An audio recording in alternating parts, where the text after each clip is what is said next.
Shalom, bienvenue à notre émission Neno Labwana. Bien-aimés, ce matin, le Seigneur a voulu que nous puissions parler d'un thème qui s'intitule Les leçons à tirer du roi David. Les leçons à tirer du roi David. Comme vous le savez, bien-aimés, que David était un enfant qui travaillait à la bergerie. Et de la bergerie, il est allé jusqu'à la royauté. Alors, le Seigneur nous a donné certaines leçons à tirer de par la manière de se comporter de David, de par la manière de marcher de David. Vous savez très bien, bien-aimés, dans la Bible, dans l'Ancien Testament, il y a certains hommes qui ont marché avec Dieu. Nous avons cité Abraham, nous avons cité Jacob, nous avons cité Israël. Aujourd'hui, nous allons parler sérieusement de David. Quelles sont les leçons à tirer de David? Quels sont les comportements? Quelles sont la manière de se comporter David? Et donc, dans David, il y a deux faces.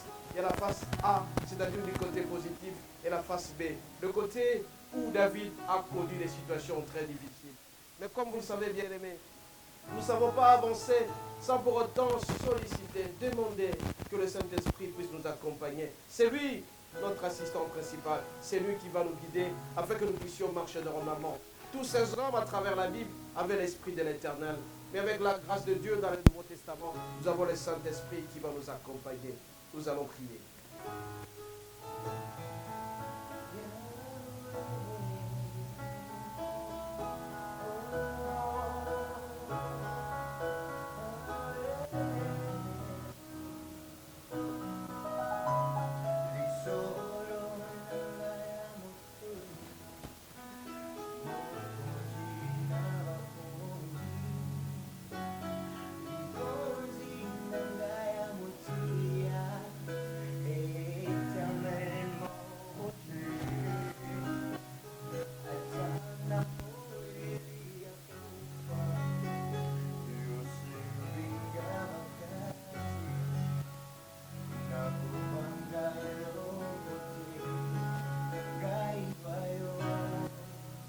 Excellent Père de grâce, tendre Père. Ce matin, nous allons parler de leçons qu'on tire du roi David. Le roi David qui a quitté de la bergerie à la royauté. Quelles sont les leçons? Parce que c'est un roi de Dieu. C'est lui qui t'a porté notre élu dans sa vie. Nous voulons demander à ce que le Saint-Esprit vienne, qui nous aide, que cette parole, quand elle sortira, puisse transformer les vies. Nous ne sommes que de simples instruments. Puisse notre Dieu être avec nous dans tout ce que nous allons faire. Nous t'avons ainsi prié au nom de Jésus. Amen. Bien-aimés, ce matin, notre thème s'intitule Les leçons à tirer du roi David. Ainsi donc, deux textes très importants que nous allons lire.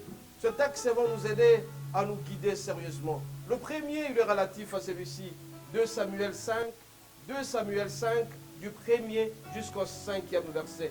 Nous lisons au nom de Jésus.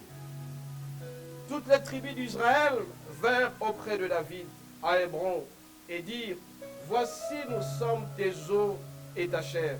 Autrefois, lorsque Saül était notre roi, c'était toi qui conduisais et tu ramenais Israël.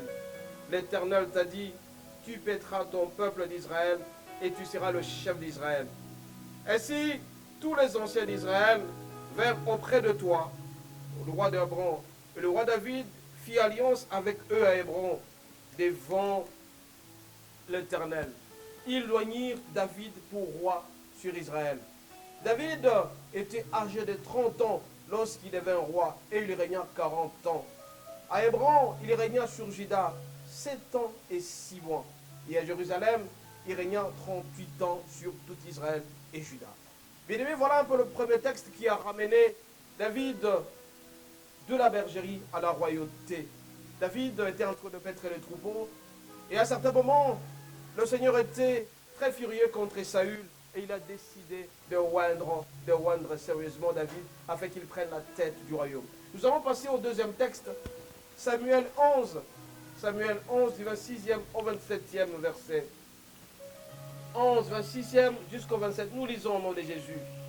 La femme d'Uri apprit que son mari était mort et elle pleura. Vous savez très bien que David avait pris la femme d'Uri. Quand il était sur sa royauté, il a vu de loin la femme d'Uri en train de se laver. Il a aimé cette femme-là, il a commis l'adultère. Et tellement qu'il était fou de rage pour prendre cette femme, il a décidé d'envoyer la femme d'Uri au front. Et alors, il a donné à Uri la lettre.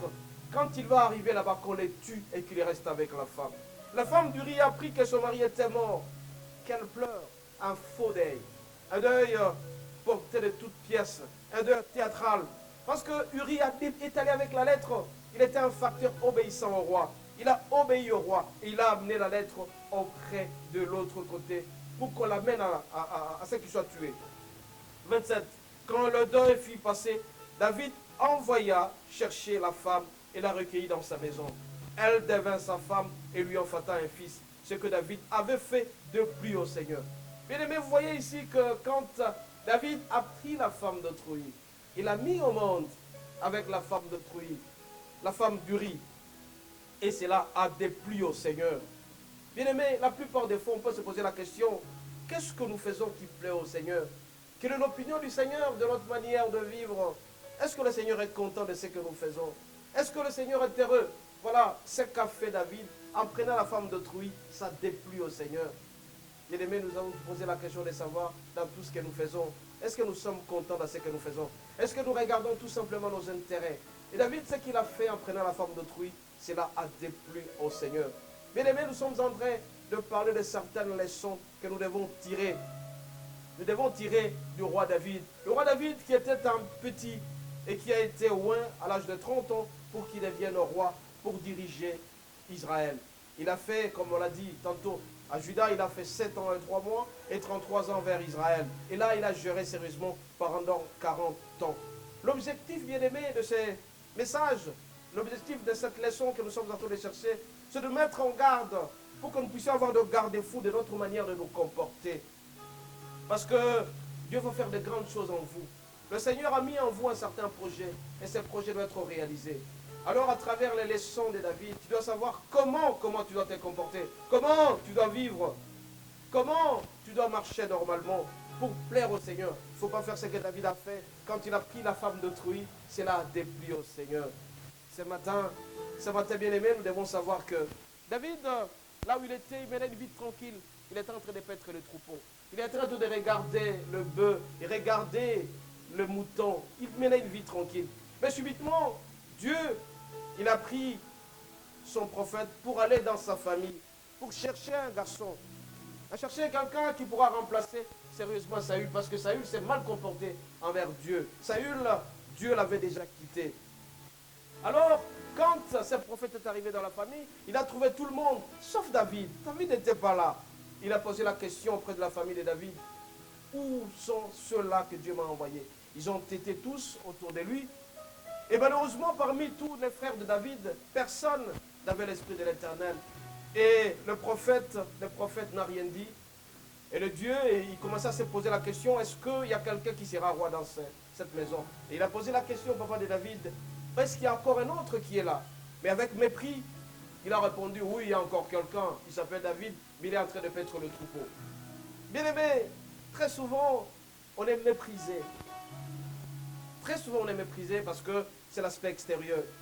David, quand il est arrivé, Dieu est entré dans le cœur du prophète. Et au milieu de tout ce monde, le prophète a essayé de oindre David. David ne s'attendait pas à ce qu'il deviendra un jour roi. David s'attendait à tout sauf ça. Le prophète a prononcé des mots réguliers et que tout le monde attendait. Israël, voici son roi. Israël, voici ton roi. Et donc il a prononcé des mots devant David. Et David, qui était oint, de tout le protocole avait attendu. Le protocole d'État avait attendu David pour qu'il soit oint. Et David était oint. Bien-aimé, tu vivras dans ta vie des choses inattendues. Toi, que les gens pensent que tu es un laissé pour contre, un homme abandonné.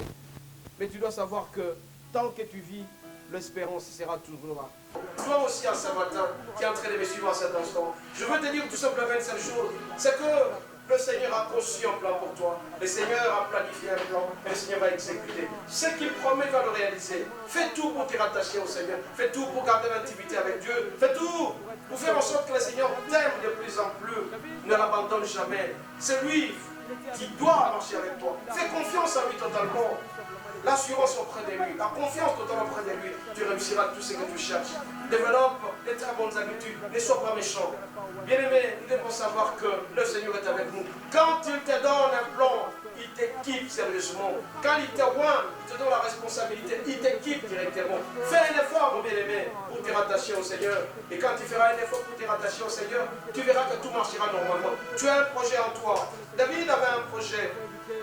Le Seigneur l'a fait quitter de la bergerie jusqu'à la royauté. Et l'homme qui était en train de mettre le troupeau, et finalement a commencé à diriger les hommes.